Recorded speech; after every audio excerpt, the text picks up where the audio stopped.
What is up, guys? My name is Alex. Today I'm with Michael. What is up? What's up, guys?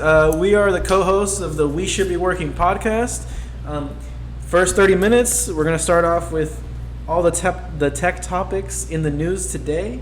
Then after that, we just get off the rails and talk about whatever we want. Yeah, this is starting to feel like an actual radio show format.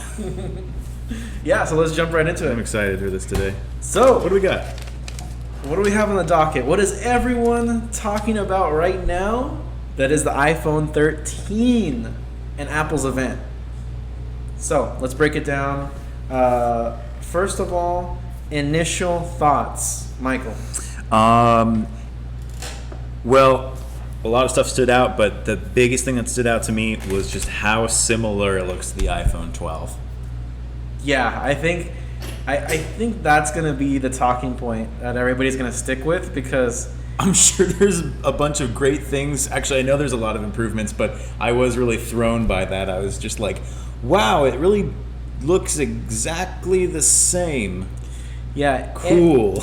every improvement is so minor that you're like, it doesn't look good for Apple's future for now. Yeah, but you made a good point about this earlier. You were telling me that it's almost like they should have just called the 12S series. Oh yeah, no, that's for sure. It should have definitely been called the 12S just by how few improvements there was. Unfortunately, smaller notch. Finally. Right, they were like the last people to lower. And it didn't. It's not like from the pictures that I saw. It's not like it got a lot smaller. It's smaller. That's it. It's not tiny. Yeah, it's a minor improvement, just like everything else on there. I think it has a 4K video camera at this point. And What that's else only does for it the have?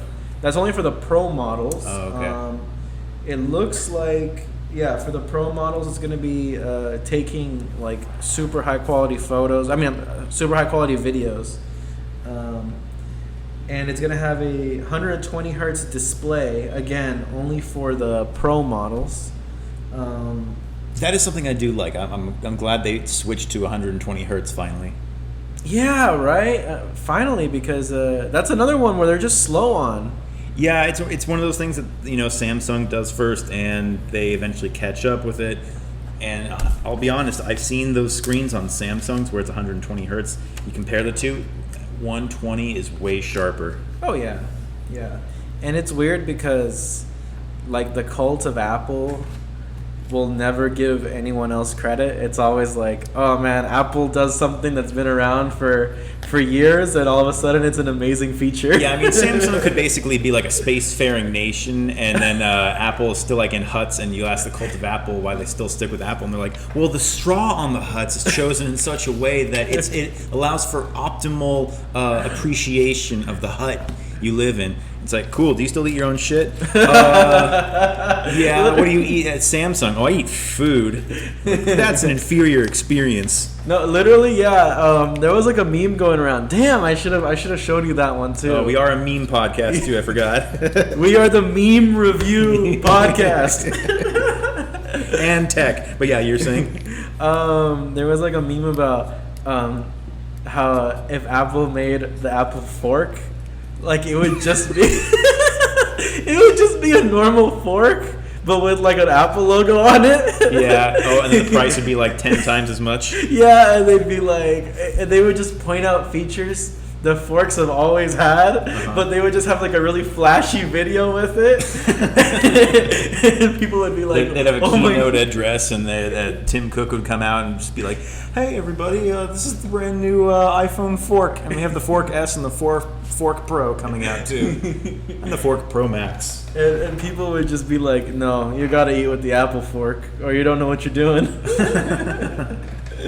But yeah, at this point, like and this year I think more than other years, because they always try and say this every year that Apple hasn't innovated very much, but I usually I don't agree, but this year I feel like, wow, they didn't do a lot. They didn't do a lot. But let's talk about the iPad 9, like another example. It's gonna still be $329. They're gonna stick with that price point. It's pretty much the entry level iPad, and it literally got like 3 updates. It's like the camera's a little better. Who's taking pictures on their iPad? Number one. I haven't seen that since like iPads first came around, and people were like, "Ooh, let me take a picture with a tablet." Right. So no one's doing that anyways. But okay. And then like the hardware itself got a little bit faster, but like that's what you could expect every year. You know, I wanted to bring up this one thing with iPads. I always noticed that for a long time there was a distinct lag on the iPads. Like phones were a lot better performing, and iPads would really show their age pretty quickly. But like now they're actually to the point where they're probably just as seamless to use. There's no real lag that I see with the newer iPads. You're right about that. Up to a certain point, they do have like this weird lag to them, but I just think those are like either the lower end models or the older ones. It was mainly the older ones, yeah. Yeah, but like you could really see the differences when it comes to the iPad Pro models. Those iPads are like fast as hell. Yeah. But again, you can't do anything with them. So why does it matter that they're fast? The new ones you kind of can, because you have the ability to have like dual screens, and like our coworker who shall not be named to protect his family from well, we don't need to talk about it, but yeah, he has an iPad Pro and he's got like the pen, and he can take notes. He can like edit stuff really quickly and easily. It's honestly pretty impressive. I don't know. I was talking to him and I was like, what do you do with it? And he told me some uses for it, but I was like, bro, like, if you really think about it, your computer can do everything your tablet can do and more.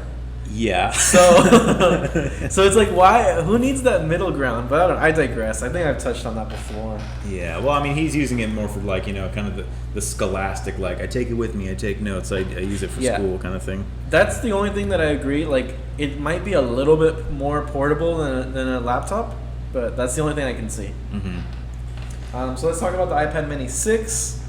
It has no bezels, and it has a USB Type-C cable.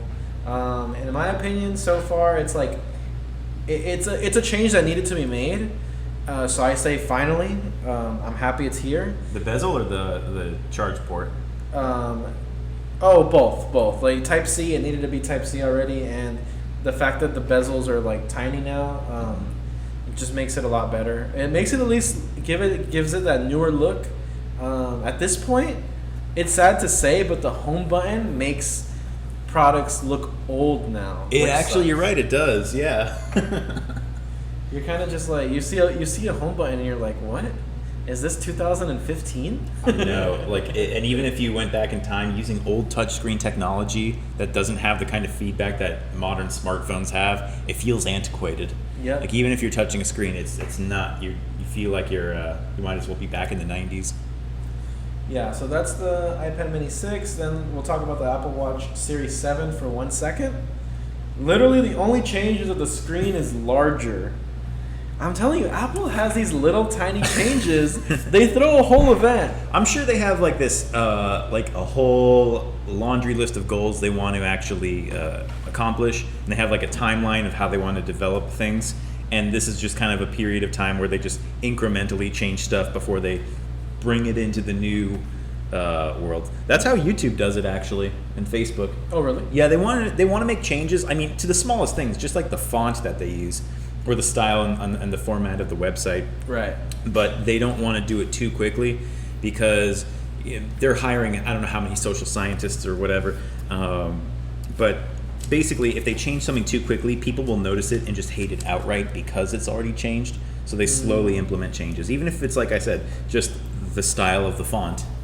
That's true. Okay, I see what you mean there. Yeah. But it's also funny at the same time, if you look on YouTube, sometimes through their various iterations, they look closer to what they used to be like when they started versus when they were trying to change it and develop it. It's just kind of funny. But I think there is a difference to be said, though, about software versus hardware. Like, Facebook is selling their software kind of thing, their website, versus like Apple, who's selling hardware. I think that when it comes to hardware, people want giant changes, like because you're actually feeling it. Yeah, because like you can see it in your hands, and it's like, whoa, this is the new. It doesn't look like anything else. This is the newest piece of technology out there. Versus like software, you always get mad at it because you're like, my button was right here yesterday, and now it's not. Like, what the fuck? Like, that's so much more annoying. I know what you mean. Yeah, that's kind of a pain. Especially because, like, even hardware changes, since they take so long to change, people are more ready for them, you know? I feel like a software change, it's every, like, 2 or 3 months, so people get more annoyed with that kind of stuff, you know? Right, because everyone's so used to the format. Because, I mean, the physical format of an iPhone has not really changed at all since it came out. The biggest change was iPhone 7/8 to iPhone X, which was amazing. Taking away the home button. Yeah, which was amazing. I was almost against it at first, but then I was like, whoa, totally worth it. Honestly, I like it. I mean, I have an iPhone XS. You know, I worked with a lot of phones that had a home button or a fingerprint sensor. I like fingerprint sensors, but yeah, having that whole screen and just being able to use the whole thing is pretty nice. Yeah, definitely. So yeah, let's see. Oh, and then they say that the new iPhone has better battery. Like, what year have they put out an iPhone and not said that? Like, it's better battery by their standards. By Samsung standards, it's way behind. Well, that's one thing that I wanted to say is that Apple always says what they'll do is say their battery lasts 1 hour more than the previous year, right? But they say it like that because they don't want you to look at the specs. Because usually the specs for the battery usually are like the ampage is usually like similar or almost the same as the year before. Yeah, whenever they make. But what they do is like they make the software or the hardware more efficient. Like they'll make the phone more efficient to like use less battery. Right. With Apple, their hardware is actually optimized with their software. So yeah, I mean, if they say something like that, there's always a gigantic asterisk. You know what I'm talking about? Yeah, I can't definitely say it. I'm stupid today. There's always one of those big things right next to that statement because, yeah, what are they comparing it to? I mean, you know, are they saying it lasted so long under normal conditions? That's true too. You know, because we've had customers that come in and say like, oh, I was on my phone for just a few hours and it died, and you ask, what were you doing? Oh, I was streaming a 4K movie. Oh yeah, I know. Over 5G or 4G or something like that. Something that would drain the battery a lot, and it's like, okay, well, it's kind of on you, man. That is. Okay, finally we're gonna move on. I mean, usually I would be more excited to cover an Apple event, but the bad part is that this year was so lackluster. I'm kind of like, what else is there to talk about, you know? Asterisk. That's how do you pronounce it? Asterisk. I had to Google that. Yeah, sorry. So to finish it off, the iPhone 13 Pro is going to be starting at $999, and then the iPhone 13 Pro Max is going to be $1,099. So what's to finish it off? Are you going to keep it or leave it, Michael? I'm leaving it. I'm not. I'm keeping my current phone. Right. And I'm going to leave these phones out there in the market to just kind of stay there for a while until. No need to upgrade, huh? No, well, I mean, when I bought my phone, it was the latest and greatest, and I knew it was Apple, so I thought, okay, well, it's gonna last for years. So, I mean, I'm not even planning on buying another phone for at least a few years. So I'll leave it. Yeah. What about you? Same with me. I mean, every year I get tempted, man. Every year I get tempted. Yeah, you feel like you got to get the latest and greatest. I do, but then I realize I love money more. I love my money. Yeah, I mean that's always a great thing to realize. And talking about money and phones, so I sent you a little bit of a meme, or no, not a meme, just kind of like a video, a retro video. And it was titled $2,495 was considered affordable for a portable phone in 1987. Yeah, man. I saw that, and how much was it again back then? 2,000 and what? 400? $2,495. 1987. And those were weren't they kind of like bricks back in the day? Oh yeah, they were huge. Yeah. And then I sent you an old commercial for Radio Shack, and in the commercial it was like a son and mom go on their way to Radio Shack to buy this $2,500 phone. Oh my god. And you're just like, what? Like, imagine how much would it even cost to make a call, though? Like, that's how much. Yeah. That's how much the hardware costs. Well, look at this. I mean, this thing, you probably have D batteries in this. It looks like it belongs in the military, honestly.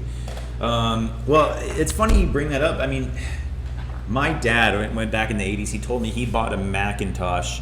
In the 80s? Yeah, so this must have been... Because Apple started in the late 70s, early 80s. So for a Macintosh computer, it must have been like late 80s. But he said he spent like, about $2,000 or something like that. So maybe this is just like so futuristic that they just had to include that $2,000 price tag, or $2,400. But that's weird. That's like the weird part about tech, right? And I wonder what piece of tech would have to come out for us to be like, oh, $2,500 is a good deal or a fair deal. Right, because what could justify it? Because basically we're looking at, if you adjust it for inflation, we're looking at a $6,000 piece of electronic equipment. Jesus Christ. Oh, well, actually, I just remembered. Apparently, I wasn't there for this generation, but like late 90s, plasma screen TVs had just come out, apparently. Oh, yeah. And Joe Rogan said that he was at the store and they were trying to sell him a TV for $10K. $10K? Yeah. Oh, my God. And then LCD came out like 5 years later. Yeah, it's weird. It's weird. Like, it's weird how technology progresses and slowly gets cheaper. Because my mom back in the day. Yeah, so my mom back in the day, and this must have been probably same time, late 80s, early 90s. She bought a TV with her roommate, and I think they spent something like, I want to say maybe like $700 or something, which if you adjust for inflation is almost $2,000 today, I think. Okay. So, but I mean, but the quality was not anywhere as good as any of the TVs you can get today for much less. I know. So she spent $2,000 on what kind of TV? A good one, I hope. Honestly, I don't know. Oh, she just told you. That's just the whole story. She told you like, oh, I bought a TV. I mean, maybe they came out with really nice CRT TVs back then. But yeah, I do remember. I mean, I remember growing up, even like 2000. What is it? Like 2005, 2004. Like my mom just having like the big bulky TVs. The CRTs. I don't even remember what the names of them were, but I remember that like one TV I was really happy with because it came with the VCR built in. Oh, I had one of those too. Yeah, and that was like a really sick TV. It was. I remember I would like record like TV shows and stuff on there. That was like the height of technology. I never had anything that fancy, but yeah, I had the VCR player. My dad also had this super old VCR player, and it just fell apart, and I got a VCR stuck inside of it. It was Star Wars. I was pretty pissed off. Yeah, but would you spend that much money, like $6,000, on a phone if you were back then? If you were rich back then? If I was rich back then, yeah. I mean, it'd be such a flex. It really would, huh? I mean, you could just do anything mundane and make it look cool that you need a phone for. Like, you could just be with your friend and be like, oh, I have to call my doctor and make an appointment. And they'd be like, it's the 90s, so they'd be like, oh, okay, well, we can find a payphone. And then you could just be like, oh, okay. Oh, wait, no, I'll call them with my phone, my mobile phone. Check it out. And you reach into your bag and pull out this 20-pound thing. And that's so crazy, the concept of like payphones and like that whole idea that they were just here like I know 20 years ago. I'm really kind of upset that I never got to experience that. Yeah, I wasn't in society.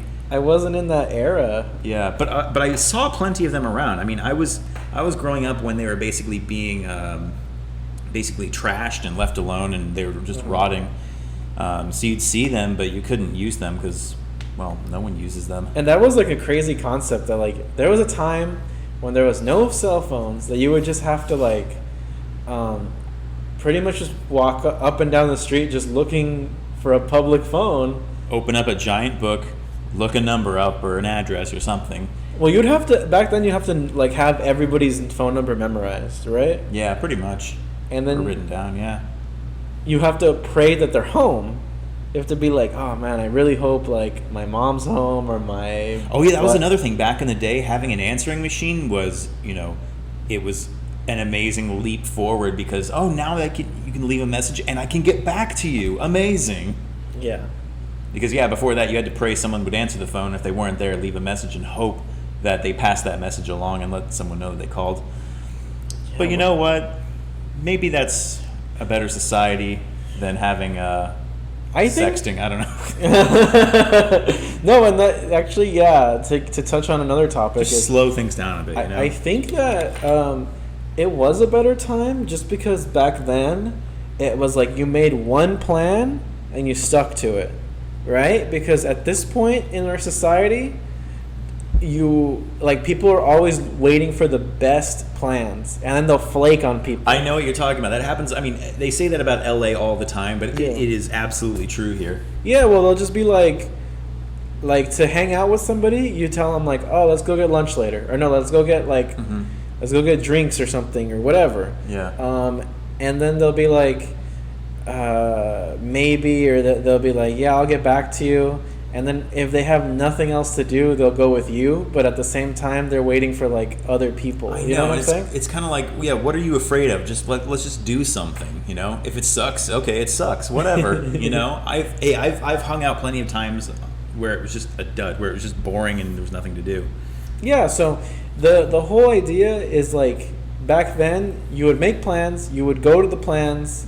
And that was it. Right now, it's like you text back and forth. You're like, "Hey, you're gonna go," and they're like, "Maybe," and then they end up not replying to your text. Blah blah blah. We need to have a breakaway civilization like the Amish, but it has to be the specific period between 1977 and 1999. Oof, that's interesting. I like that.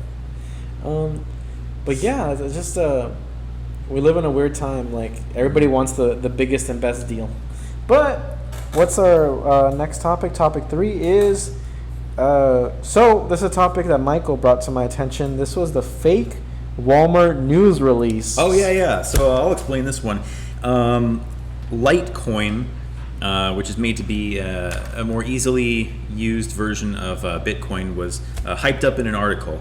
The article, which was fake, stated that Walmart would be accepting this cryptocurrency as payment. And so it surged like 30%. Whoa. Which blew my mind. I think Litecoin's it's like a 500. I want to say. I'll check CoinDesk. But yeah, I mean that surprised me. It also kind of scared me because I thought if a small fake news article, because to me it wasn't big news. But if a small article like this could affect the crypto markets, I just thought, oof, that's pretty volatile. Makes me worried about the cryptocurrency. Is that this that I'm looking at right here? Oh, okay. For people who can't see, we're looking at it on Coinbase, and it's following a slow movement up, and then there's this gigantic spike, and then it comes right back down. I mean, it's holy shit. That is actually insane. Yeah, it went from 170 to 240, basically. Yeah, and that's so sad though. It looked like it lasted like an hour. Like people were like, "What?" And I'm sure this is like, if this was real, this would be the one article that all of these crypto enthusiasts who like Litecoin would have wanted to hear, because Litecoin, like I said, was made to be a more transaction-friendly version of Bitcoin. It would have been able to make transactions faster for less cost, and I think it just would have been easier on the actual blockchain itself. Yeah, I mean, my thoughts with this, like I said, to see something like this explode over a fake article does make me worried, because I'm invested in cryptocurrencies that are worth a lot less. So it's just kind of like, okay. Do I stay or do I go? This is what we're going to do next. We're going to say that Dogecoin is going to be accepted as official payment at Amazon. All right. So okay. we're going to start saying that. We're going to put it into the ethos. All right. And then we're going to put all our money into Dogecoin. We're going to become Doge billionaires. So you're saying we should rig the markets and do a pump and dump scheme? I'm not saying that, but I'm saying that. Right. This is not our own financial advice we're giving ourselves here, everybody. We're just is not financial advice. It's not financial advice. We're just telling ourselves what to do. This is Not in the context of financial advice. This is not a financial advice channel. No. And if you're listening to us and if you're making any financial decisions based on what we're saying, You're retarded. boom, got him, roasting the audience. Fuck them, yeah.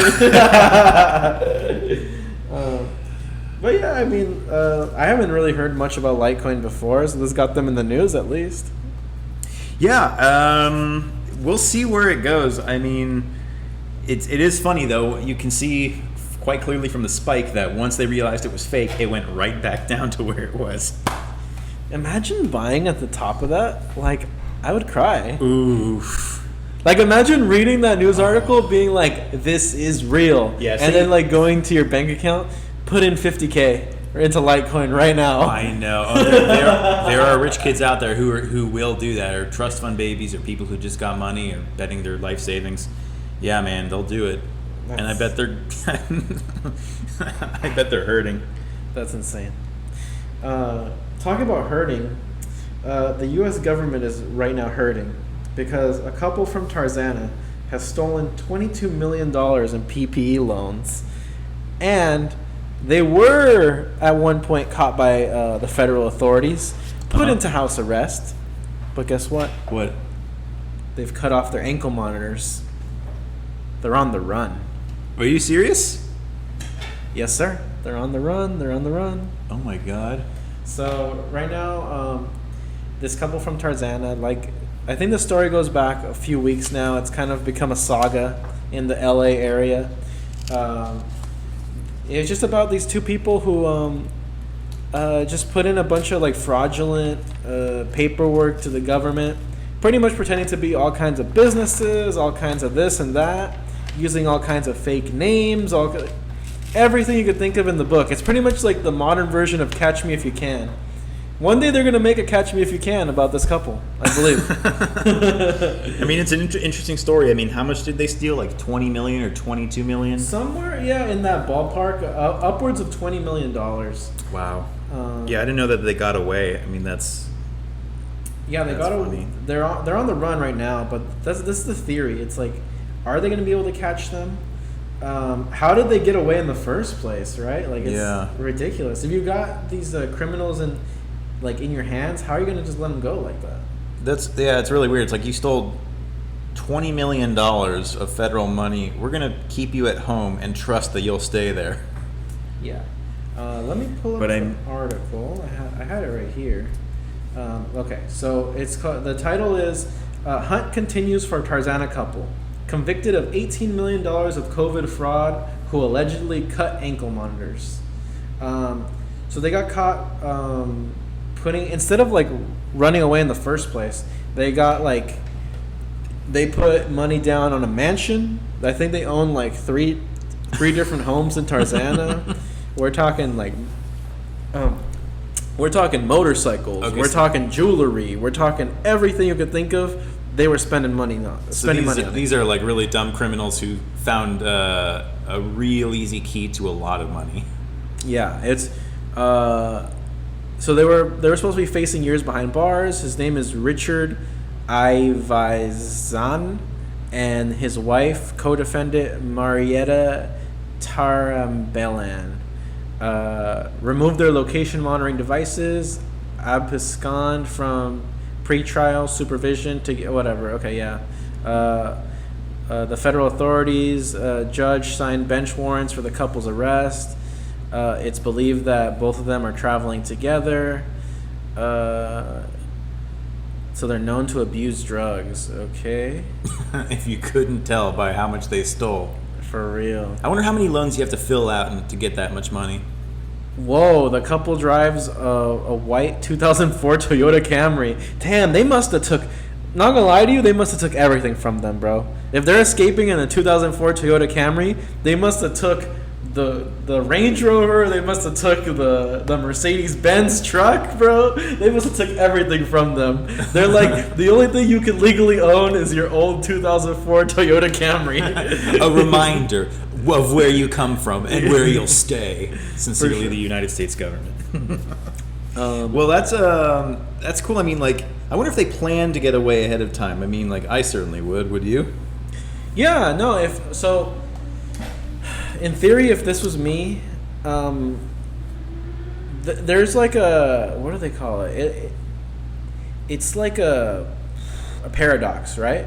Because someone who's ballsy enough to steal this much money also has the mentality that they're untouchable. Yeah. Because somebody who knows the consequences of their actions wouldn't steal the money in the first place. Right. Right? Because Yeah. it's such a paradox of like of state of mind. I know what you're talking about. I see this in customers sometimes. Like, something switches off in their brain and they just see an opportunity and they want to go for it. It's this instinct. Yeah, they probably have it. It's just a weird situation because, like, okay, let's say if I was in that position, which I don't know how I would get there, like, you steal $10 million. How does it not go through your head that you're going to get caught eventually? Right, because it went to their bank account, which, is very easily traceable. Yeah, because you're still, like, you steal all that money, and then you're like, oh, well, I'm going to start putting money down on luxury homes and apartments, blah, blah, blah. You're like, bro, you think the government's not going to figure you out eventually? Like, Yeah, the IRS is going to say, hey, or somebody's going to notice that you spent millions of dollars and wonder where the income came from. Yes. And if you're going to pay taxes. Or yeah, exactly. The tax man's going to come. So what I would do is for sure flee the country right away. You would, huh? I would flee the country, but the thing is that the fact that they got up to 20 million, there is a paradox when it comes to, like, when do you stop? Like, when do you decide this is enough money, I'm out of here? Because like in the show Breaking Bad, they show that, like, weird paradox that happens a lot with people, where, like, Walter White writes down a number, right? He writes like $700,000 is all I need for my family to be okay. That's all I'm gonna do until that's all the meth I'm gonna sell to provide for my family, and that's it. I'm out. All right. But obviously, if you watch Breaking Bad, it doesn't go that way. Like, he doesn't stop at 700,000. Like, he makes that in whatever amount of time, but next thing you know, he's making millions. Next thing you know, he's making tens of millions, and he can't stop. Right. Next thing you know. Yeah, you see the opportunity, and you think to yourself, well, I can get away with it. I've gotten away with it already. If I can get away with more, I'll do it. Yeah, it's a mind virus. Yeah, it really is. That is a strange phenomenon. Yeah, I wonder how many people, how often people step away from that mindset. I wonder what percentage of people could actually remove themselves and just say, no, I've made enough. Exactly, because I was talking to another friend of mine, and he said, well, I would have only taken $50K. And I'm like... $50K? And I'm like, dude, do you risk, like, years and years of prison for $50K? See, it's already a felony. You kind of have to go a little big. $50K is it's like, what are you going to do, $50K? Oh, that'll hold me over for a year. That's like literally 1 year's salary. It'll hold me over a year, and like, yeah, and you're gonna be in court, and they're gonna be like, so why did you steal $50K? And you'll be like, oh, I just needed a safety net. Yeah, for real. So, in theory, if, like, that's the bad part. If everything was perfect, like in a perfect world where I was so brilliant that I was like, I'm gonna be smart enough to steal the money and not steal too much where I get caught, I would steal 10 million. And then I would hide it, like, I would find some way to, like, get it physically in my hands so, like, it can't be, like, frozen by the government, like, in the snap of a finger, right? So I would be, like, either crypto wallets, a mix of crypto wallets and physical gold, and then I would buy tickets for me and my family to go to a country with no extradition laws. And we were talking about the... Yeah, I mean, I'm kind of in the same boat as you, except I wouldn't flee the country. Michael has a much funnier way of dealing with this. Yeah, so my plan was, if I'm going to steal millions of dollars from the federal government, I'm going to have an escape plan. Obviously, yeah, like you said, I want the money physically. I want it to be as untraceable as possible. Cryptocurrency is traceable to an extent. Obviously, there's some risk, but yeah, I'd have a bunch of ledger wallets, Bitcoin on all of them. We'll throw some Ethereum in there for good measure. And we were even talking about if you're really playing 3D chess, you're gonna go to the store before all the shit goes down and fill up like 10 of those disposable debit cards that you could buy at the Walgreens. Oh yeah, you brought that up. That's such a good idea. Yeah, get a bunch of disposable debit cards, lots of cash, coins. Lots of cash. Gold's a good one because it's really dense. 1 bar of gold is like $60,000. So I think we did the math. If you're going to steal $6 million, it's like 100 of these kilo bars. But yeah, what I would do is I would take the money and I'd try to get off. I'd try to be as off the radar as possible. I would probably go to the Northwest, probably get a tent. Go into the woods for a couple of months. How are you going to get there? Yeah. Wait up. Question 1. Yeah. Are you leaving before or after they're looking for you? Because what this couple's doing, they're on the run currently. And if the government doesn't catch them, then they got away with everything. But the other thing is that I'm pretty sure the government kept most of their money. Because the dumb part is that they spent their money on physical things, like a down payment on a house, versus like stuff that you could steal and take with you, like gold. Right. So we're already doing better than them technically, but once again, what would you do? Are you leaving before they're coming to get you, or are you leaving after? I'd leave before. That's the ideal world. Okay. If I could somehow know that they're coming, or just be smart enough to say, okay, now I'm going to take off. Man, but the thing is that if you have one brain cell, you know that this is not okay and that they're going to come get you. But right. I don't know. Right. So I would want to erase my contact from the world, basically. So I would leave, spend a few months in isolation, come back. Well, I guess ideally when they're not looking for you, and then I get some plastic surgery, change my hair color. I do the small stuff first. I would change my hair color and like put fake contact lenses in. Beard, absolutely. Okay. I change the small stuff before when I go up there, so that when you go up to a new place, they see you as basically someone else compared to who you were. And then after that, I get some plastic surgery. Nothing major, just like defining features like jawline, chin, nose, eyebrow ridge, just to tweak it a little bit so that I can't be noticed. My eye color, which is blue now, I'll have to change completely. So You wear contacts. yeah, exactly. I can wear colored contacts, and what else? What part of the country are you leaving to? I want to do the Northwest. Okay, so I like it up there. you're gonna go to the Northwest, which is what state? Probably Washington. Washington. Yeah. Presumably you're driving there. Yeah. What about the plates on your car? It's registered to you. Right. So the plates on my car, I'll tear them off. And You're gonna get pulled over in 2 minutes. Oh, well, is this before they know that I stole the money, or after? Oh, right. Okay, but still, even if it's before they know, you're gonna get pulled over. If it's before they know, it's not legal. Well, if it's before they know, I'll just drive up there, and when I get there, I'll just ditch the car and remove the Okay. plates and get rid of the VIN number. Because we told this on the podcast. I got my car stolen. The officers basically told me, if there's no VIN number and no plates, they don't give a shit enough to check. I mean, they're not going to run a metallurgical analysis for anything. That's true. Okay. So get rid of the VIN, get rid of the plates, abandon the car. Abandon the car. But if you abandon a car that looks similar to the car that you were driving before, like when they finally catch on, they start looking for you. They're gonna well, look for maybe some sort of not, records, because if there's like a far big enough gap, they're not gonna be like, oh, that random ass car. I could spray paint my car before I leave. Yeah. I could just do like a matte black thing and then go up there and just abandon it, and then. So where are you gonna get a place? Are you gonna get a tent?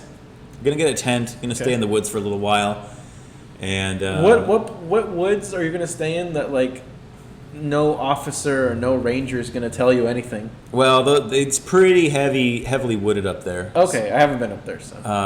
Me neither. I mean, I haven't been there a whole lot, but I know that it's really thick forest. Yeah, I could. What if a park ranger runs into you, bro? He could, and I'll just be friendly with him. I mean, I've got nothing against him. I don't want to cause any trouble. What I would do is, if I got the gold and the cryptocurrencies, I'd make these stashes as I go on my way up. And so, like, if the plan goes, if everything goes according to plan, I'll come back out, get one of the stashes, Okay. get the surgery, get a new ID, do all that, and then just live a new life as somebody. Okay, that first step, it sounds very plausible. Next step, your picture has officially gone out. The federal government is now looking for you. Yep. What's your plan there? Oof. So that means your phone is now being tracked or traced. Mm-hmm. Any credit card, anything that's a link to your real name is now being looked at and analyzed. Right. They're asking people, hey, that guy Michael, when was the last time you talked to him? What was he telling you last time you saw him? Blah, blah, blah. Yeah, I mean, if at that point I just spend my credit card money on anything like I can take with me that I can maybe barter or sell or something, I would just try to I need to definitely get out of LA. But I'm saying, let's just say you're already in the woods. Like, your plan already worked. Oh, okay. You're already off the grid, Okay. quote unquote, off the grid. How long are you gonna stay off the grid for, bro? You're a millionaire living in the woods. Yeah, I know. This is Is that good for you? Oh, probably. I mean, yeah. I mean, the fresh air. I mean, physical fitness. Nigga, you could do that broke. Yeah, you could. At that point, eventually, it's just like, okay, I guess I'll see if my plan worked. I'll go in and get the surgery and just live my life and just gamble and see if they'll recognize me or not. Ideally, if I could maybe establish myself, I'd get a job where I can make enough money to eventually, if the government catches me, I'll be like, hey, I can pay it back. All right. Just The audience can decide whose idea is better, okay? Because in my opinion, that sounds terrible. Well, which country would you go to? Okay. So I broke it down and I have it pulled up. On Wikipedia, we have a list of all the international countries without extradition treaties with the United States, and they all suck. For everybody to know, they're all terrible countries. Just to start off, Afghanistan, Algeria, Andorra, Angola. We're looking at places like East Timor, Ethiopia, Gabon. What are these places? Libya. Dude, all these places fucking suck, right? So, but you read all of them. Yeah. And you're breaking them down, and eventually, if you really start doing the thinking, you see a place called Hong Kong, which Hong Kong was here before. I don't know where it is now. But they might have incorporated it into Greater China. Is China on the list? Yeah. Extraditional agreement with Hong Kong was suspended from August 2020, so that's pretty recent. But let's say you committed this crime in some recent point, I would be leaving to Hong Kong. You know why? Because they actually speak English there, and that's one of the only countries on this list that speaks English. Okay. So I moved there with $10 to $15 million, whatever I pull out of the game with, before they're looking for me.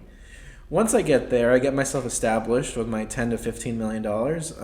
Hopefully I don't get robbed or something along the way. Hopefully the Chinese government doesn't come in and just take it. Yes, because I have fucking $5 million of gold on me. If you have gold, they'll probably accept you, yeah. Dude, imagine how fucking shady you are if authorities get you at any point.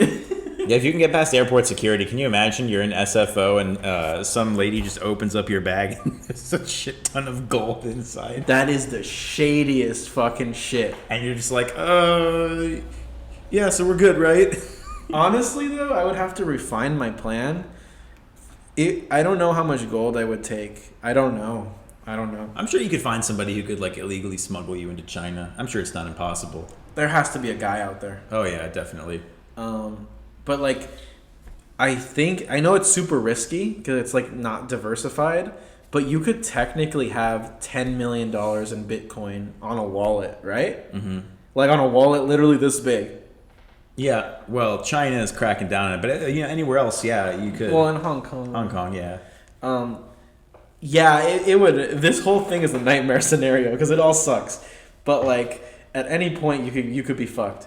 But in theory, if you have that $10 million on a wallet, once you get to China, you could convert it into the like national currency, blah blah blah, and just be able to use it and live a normal life in China. Because once the government starts looking for you, you're gonna be all the way halfway around the world where they have no extradition treaties. Yeah, I saw the list on there. I really do like Russia's on that list, and I think like Estonia or Latvia is also on the list for some reason. Yeah. I wouldn't mind living there. It sounds actually kind of nice. They don't speak English, bro. I'd learn the language. You start speaking Latvian? Latvian. I think it's some Slavic dialect or something, I'll just... they speak English there too. No, they don't. Yeah, they do. Well, it's Europe. Everyone in Europe knows a little bit. Oh, right. They have to learn a little bit in like English class, but they're still gonna look at you like, nigga, you're in Latvia. Start learning. Why ain't you speaking fucking Latvian, bitch? Yeah, they act like a bunch of American gangsters. But yeah, that'll be my plan. It's not foolproof. I actually recommend not stealing money in general, because then you don't have to like live your entire life looking over your shoulder. Yeah, what you could also do instead is just invest all that money in the S&P 500. Yeah, but what do you mean, legally or illegally? Oh, legal. I mean, well, if you had that money, then yeah, I agree. Like if you just got that money legally. Legally, yeah. Yeah, but if you're like running around with stolen cash, like I wouldn't recommend just investing it, because they'll freeze. Anything you do, they're gonna freeze your assets. I think the only thing the government doesn't have control over for now is like Bitcoin and the exchanges, right? Oh, that'd be so much fun, taking $20 million and just pumping cryptocurrencies and just messing with their prices. Because I think, like America, like the government can't, for now, they can't freeze your cryptocurrency transactions, right? Because they don't have any authority over like. So I know the exchanges are regulated. They are? Yeah, they have to go through regulations in order to like Coinbase. You have to add your social security and everything in your ID. Oh, true. They are regulated by the it's either the SEC or the FDIC. Oh. No, SEC, I think. Yeah. But yeah, they are regulated, so they might. I don't know if they have direct control, but they could probably find a way. Yeah. So, but my whole plan is contingent on me making it to Hong Kong before the federal authorities catch on to what I did. Yeah, and the crux of my plan is really just to hope that they don't recognize me. Yeah, and hope I remain under the radar long enough that they don't give a shit. Yeah, maybe. You know what? Maybe. Because if you could convince them that they just made a big clerical error, it's possible. I mean, it was COVID. Everything was happening all at once. $20 million here, there. Honestly, that has happened where they just misplace a shit ton of money. True. It's the government. They do it all the time. All right. So the last topic is the vaccine passports / the new LA vaccine mandates. We are an LA based podcast, so we will be giving our opinion on that. Yeah, touchy subject. I mean, I'm vaccinated. My opinion is that if you don't want to get vaccinated, you don't have to. You have the choice. And a business has the right to make the choice that they want it to be like an all vaccinated location, whether people like that or not. I don't have a problem with businesses doing it. I mean, it might be an annoyance. I might not like it or whatever. But it just, when they make it when they make it a legal mandate, that's when it starts getting weird. Because I remember in the beginning, officials were saying, no, vaccine passport, that would never happen, or vaccine requirements, no. But they're slowly bringing that into effect. So it does creep me out to hear it. But I know people get worried, but In my opinion, hey, this needs to happen just because I'm over this virus, man. I'm over it. Yeah. I'm done with it. I don't want to hear about it or talk. You know what's weird? I don't know if anybody ever says this, but I'm like anti-mask, but I'm pro-vaccine. I know exactly what you mean. Like I want everybody to get vaccinated so we could take off these stupid masks, man. Yeah. I hate them. Yeah, I've been wearing them for 2 years. I still can't get used to them completely. It's still tough to talk in these things. Oh yeah, and like people will be like, "What did you say?" And then you gotta like lift the mask up a little bit so that people can hear you. And then you're like, "What's the point of even wearing this if I have to like lift it up to talk to you?" Right, now we have customers who come in and, a lot of them don't even care to wear the mask anymore. Yeah, and but LA, the masks are mandated and inside of LA. So Yeah, for a little while, we lifted the mask mandate, so everyone got really comfortable with not wearing them again. And that was nice. it honestly was. And then, literally like 2 weeks later, we had like 2 weeks of freedom. And then, which makes, it's 1984, everybody. I know, but I don't mind it. I don't mind if the government makes people like to go places, like to get privileges, you have to get vaccinated because like what they always say about driving on the road. It's like they're like driving is a privilege, not a right? Because that's how they justify like taking away people's licenses for unpaid parking tickets or unpaid like registration, blah blah blah. They tell people it's a privilege, not a right. So with that same logic, you're kind of like, well, going to the bar is not a right; it's a privilege. All these things that they're like taking away, kind of, are privileges in a sense. So. Right, and like I said, I mean, I'm fine with free choice. If we, as we're kind of seeing, like I guess between red and blue states mainly. If they want to have like no mask policies or versus vaccination requirements, if that's what people want to do, then I say let them do it, and we'll just see how it turns out. But yeah, if they want to do it, also especially businesses, I'd say that's fine. I want to say for everybody who's always talking trash about California and how like dumb we are about like stuff. There's also like an article from Fox LA, Los Angeles. It's titled excuse me. California is currently experiencing the lowest case rate of COVID infections in the nation. It's the only state with the lower transmission classification for the CDC. Really? Yeah.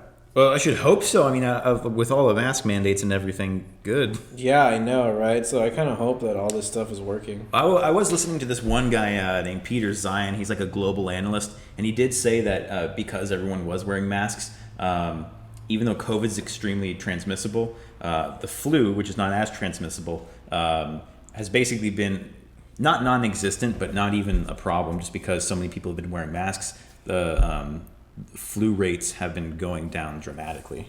Man, that's so weird too, because if they say the flu is less contagious than COVID, how have I been getting the flu for so many years, man? Like, what was I doing? Like rubbing up? I was like licking people's faces, or what was I doing? Yeah, it makes you wonder, what were you doing at the time? Were you just sharing open bottles? I mean, at the same time, we've all been staying separated, especially in California. Yeah, I don't think I've been to like a public gathering in forever. I mean, I've gone to coffee shops maybe, but even then it's no one's sitting down. I know. I'm trying to get Michael to come out to a bar with me, but I think he's still scared of COVID. No, I'm not going out tonight because of 3 days in a row of terrible customers that you just like. I think honestly, customers have just they were trapped inside for so long. They're just letting out all of their anger. You might as well hit that. Why don't you just talk about all the bad customers? Oh yeah, okay. Well, yeah. So like 2 days ago, I'm working here, and this guy comes in. You can kind of tell he's like a little like weird because I'm just like, hey, okay, so we got this to repair. Can I get your passcode so I can test it? It's an optional thing, but he's like, why do you need my passcode? What do you need my passcode for, huh? Why do you need my passcode? And I'm like, okay, we don't need it. It's optional. So I repair it. I give him back his phone. He takes it. He leaves. I'm helping another customer, right? And then he comes back in and he goes, "Bro, my SD card. Where's my SD card? You have it in the back." And I'm like, "What?" And he goes, "You have my SD card back there. It's not on my phone." I'm like, "I'll check." So I checked the back. There's nothing there. And I said, "I'm sorry, sir." And in my mind, I'm like, "Shit, did he have an SD card in there at all?" I know, and that's the bad part about us. Like, we're like nice people, kind of. So we never want to assume that the customer is just bullshitting. But it has happened. But it happens a lot where customers are just But go ahead. Yeah, you're right. No, they'll be like, wasn't there like a SIM card in here or a SD card? But the thing about this one was, I took the SIM tray out upside down, so I didn't know it was in there. I just put it back in.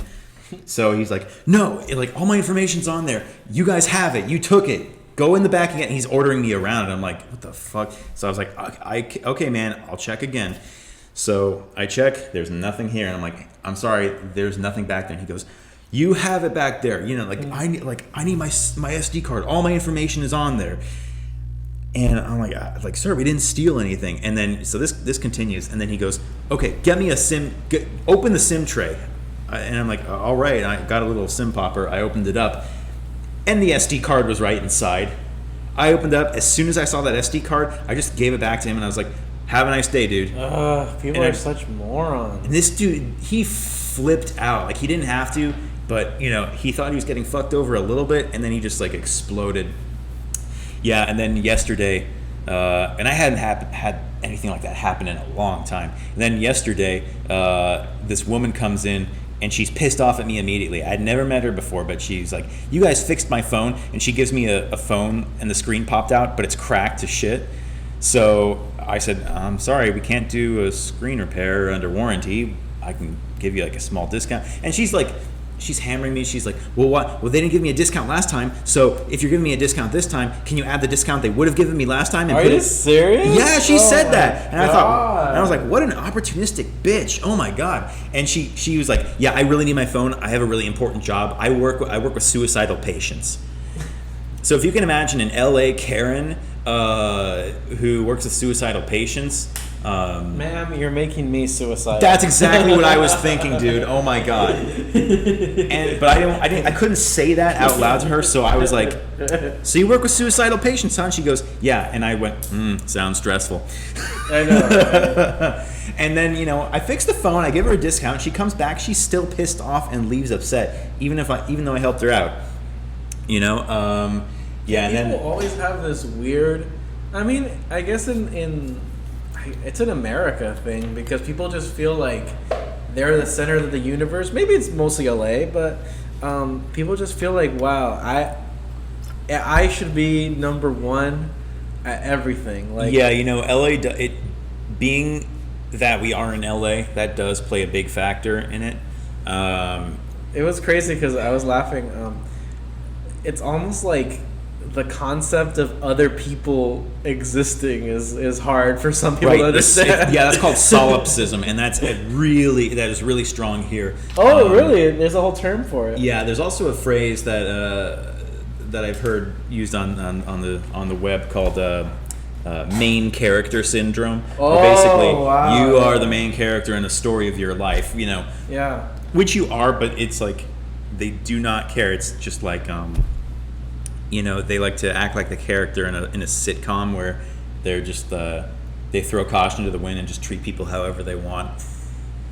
And, yeah, because I still remember there was I had a somewhat similar story. I think I told you this before, but I was working at the last place, and this was an Apple certified whatever, and I had a guy come in, and he was going crazy about his MacBook, and he's like, "It just stopped working this morning. Mm-hmm. I need to get this MacBook fixed." And he's like, dude, he's like going crazy. He's like, "What the fuck is," like, he's cursing, like, this MacBook, like, it sucks. Like, well, why would it just stop working? Blah blah blah. Mm-hmm. And I was like, "Sir, like, I don't know. Like, we're gonna take a look at it. Like, we're gonna just like letting out all their emotions on you." Yeah, and like, we're gonna do diagnostics on it. Blah blah blah. And he's like, "All right, fine." But like, this would happen to me a lot. Because you have to get the customer's information, blah blah blah, and you have to pretty much check them in first, and then you would like give them the breakdown of how the system at a Apple authorized place works. So I check them in, but then I give them the breakdown, and that's usually when customers like hear the deal breakers. So one of the main deal breakers is that we take about a week to order the parts, for the parts to get there, and for the item to be fixed. So he came in like yelling, cursing, and doing all this before he found out that the computer was not going to be fixed the same day.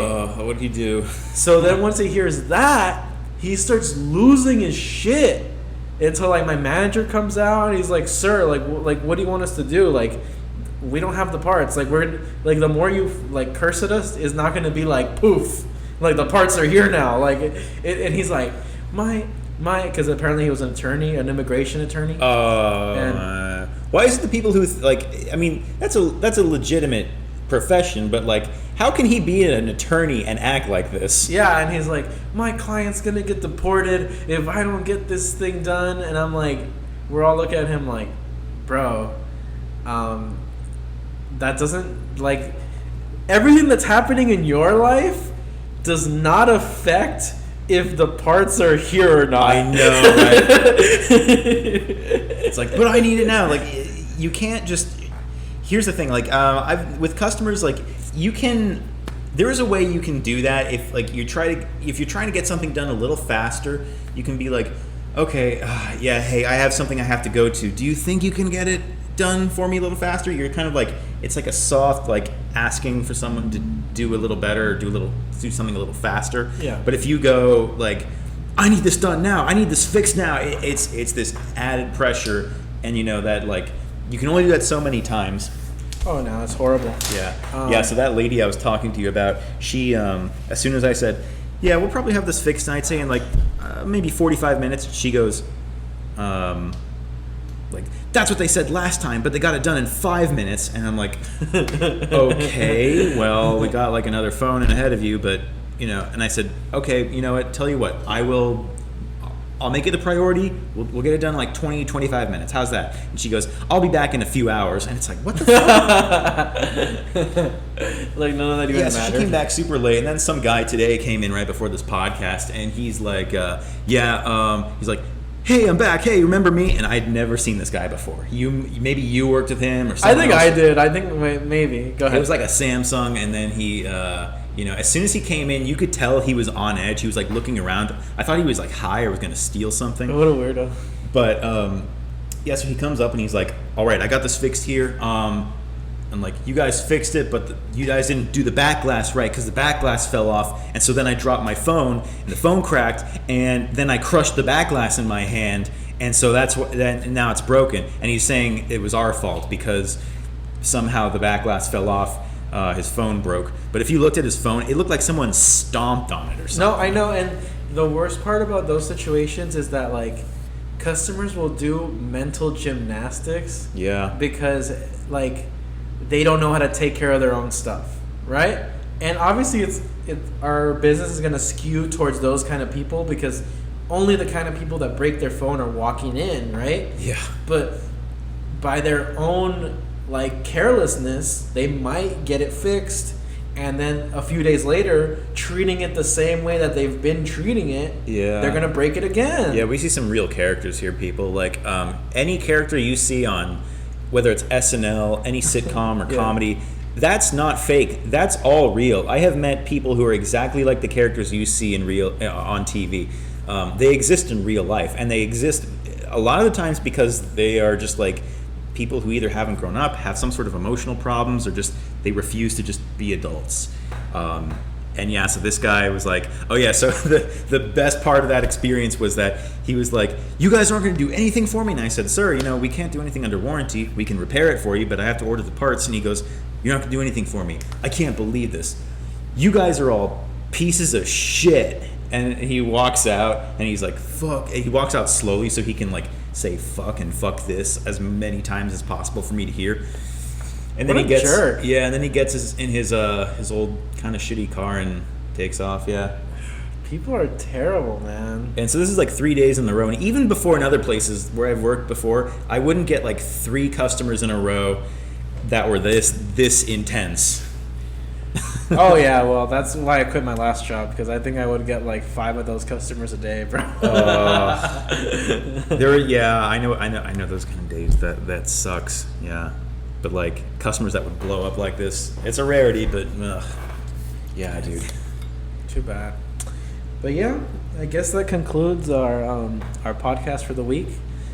Stay tuned. We will be getting more topics and getting bigger, and hopefully this podcast is going to prosper soon. Yeah, we're going to be sending out some clips, so check out our channel. Stay tuned. Night.